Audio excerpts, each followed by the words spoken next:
स्वागत है दोस्तों आप सबका एक बार फिर से और हमारे टेलीग्राम और इंस्टाग्राम पे आप हमें ज्वाइन करिए। तो रिपोर्ट्स की बात करें, बहुत इंपॉर्टेंट हैं रिपोर्ट्स। रिपोर्ट्स रिफ्लेक्ट करती हैं क्या चल रहा है इस समय, what is the current scenario. तो आज एक बेहद इंपॉर्टेंट रिपोर्ट पे नज़र डालेंगे and this report is brought to you by United Nations Organisation that is FAO। और इस रिपोर्ट का नाम है 2022 state of world's forest report. ये रिपोर्ट इसलिए भी इम्पॉर्टेंट है क्योंकि फ़ॉरेस्ट की हालत बहुत ही नाज़ुक है और ये हर 2 साल में पब्लिश होती है। ये एक MCQ का क्वेश्चन भी बन सकता है, छोटे छोटे फैक्ट से ही क्वेश्चंस बनते हैं।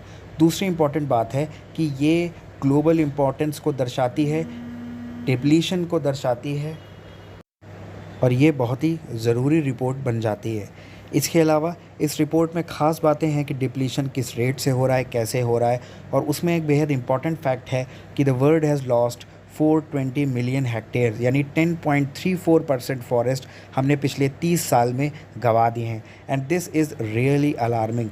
इसके अलावा और भी बहुत से फैक्ट्स में हमने एक इम्पॉर्टेंट फैक्ट ये निकाला है कि इस रिपोर्ट में ये बताया गया है कि टोटल अर्थ का 4.06 बिलियन हेक्टेयर अर्थ में फॉरेस्ट है और 31% ये परसेंटेज के हिसाब से अर्थ का हिस्सा है। इसके अलावा इस रिपोर्ट में ये भी बताया गया है कि एक बहुत ही अच्छी पहल हुई है ग्लासगो लीडर्स डिक्लेरेशन, जिसमें 140 कंट्रीज़ एलिमिनेट करेंगे फॉरेस्ट लॉस को 2030 तक।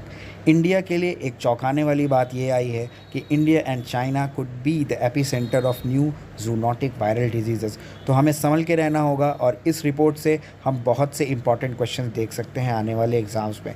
Thank you and have a nice day.